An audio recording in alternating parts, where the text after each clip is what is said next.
ঈদের তৃতীয় দিনটা কিভাবে কাটালাম, কি খেলাম এবং কি কাজ করলাম, পাশাপাশি ওয়েদারটা কেমন ছিল এবং আম্মু কি মজার নাস্তা বানালো সেটা নিয়ে থাকছে আজকের ব্লগ। আসসালামু আলাইকুম everyone, welcome to A random day blog. তো আজকে হচ্ছে ঈদের তৃতীয় দিন। প্রথম দিনের উপচে পড়া ভিড় দেখে তো আর আগামী এক সপ্তাহ আমার বাসা থেকে বের হওয়ার সাহসই হবে না। তো এর জন্য ডিসাইড করেছি যে কিছুদিন বাসায় সময় কাটাই, তারপর না হয় ঘুরতে বের হব। তো এই হচ্ছে আজকের ওয়েদার, অনেক বেশি মেঘলা আর একদম শীতকালের মতো ঠান্ডা পড়ে গিয়েছে। আর এই হচ্ছে আমার মেহেদির অবস্থা। আসলে ইনস্ট্যান্ট মেহেদি লাগালে যা হয় আর 5 মিনিটে রং হয়, আবার 5 মিনিটে চলে যায়। এবার ঈদের সবাই আসলে অর্গানিক মেহেদি কিনেছে, বাট আমার আসলে অর্গানিক মেহেদি কেনার কথা মনেই ছিল না। এই আর কি ইনস্ট্যান্ট মেহেদি দিয়ে কাজ চালিয়ে দিয়েছি। যাই হোক, তো ঘুম থেকে উঠেই দেখি যে আম্মু খিচুড়ি রান্না করেছে। আর এমন একটা ওয়েদারে যদি খিচুড়ি থাকে তাহলে তার কিছুই লাগে না।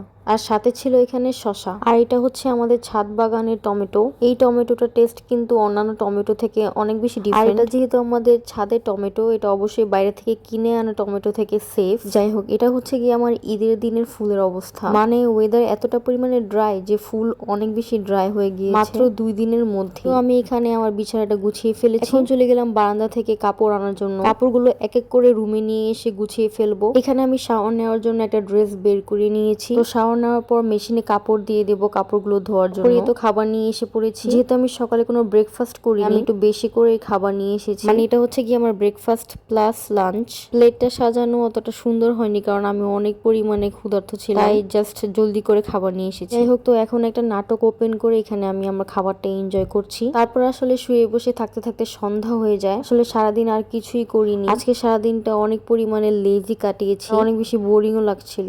সন্ধ্যাবেলা গিয়ে দেখি এখানে আম্মু নাস্তার প্রিপারেশন নিচ্ছে। এখানে একটা ডো বানিয়ে রেখেছে। আসলে আমি জানি না এখানে কি কি আছে, বাট এটা খেতে কিন্তু অনেক বেশি মজা। আর এখানে একটা বেসনের ব্যাটার তৈরি করে রেখেছে। বেসিক্যালি ব্যাটারের মধ্যেই সিদ্ধ করা আলুগুলো দিয়ে দিবে, তারপর এগুলোকে ফ্রাই করলে অনেক বেশি ক্রিস্পি হয়ে যায়। এই হচ্ছে আমাদের পটেটো ওয়েজেস। এটা কিন্তু বাইরে দিয়ে অনেক বেশি ক্রিস্পি আর সাথে ভিতরে একদম সফট। এটা কিন্তু আমাদের বাসার সবার অনেক পছন্দের একটা খাবার। পুরো রোজার মধ্যে কিন্তু এটা আমরা অনেক বেশি খেয়েছি। যখনই বানানো হয় এটা কিন্তু অনেক দ্রুত শেষ হয়ে যায়। যাই হোক, তো এখানে আমরা সবাই মিলে নাস্তা করে নিচ্ছিলাম। আজকে ঠান্ডা ঠান্ডা ওয়েদারে আসলে এটা খেতে অনেক বেশি মজা লাগছিল। তারপরে ব্লু লাইটের ভাইব নিতে নিতে আমি আমার পছন্দের গেমটি খেলছিলাম। আর অবশ্যই কিন্তু কমেন্ট করে জানাবেন যে এই গেমটি কে কে চিনতে পেরেছেন আর কার কার এই গেমটা পছন্দ। আমার কিন্তু এই গেমটা অনেক বেশি পছন্দ, অনেক দিন ধরে এই গেমটা খেলি। আর এই গেমের মধ্যে কিন্তু আমার বাগানও আছে, যেখানে আমি পিৎজা বানানোর জন্য ক্যাপসিকাম আর পেঁয়াজ নিয়ে নিয়েছি। তো আজকের ব্লগটি এতটুকুই। দেখা হবে আবার নতুন কোনো ব্লগে। Thanks for watching.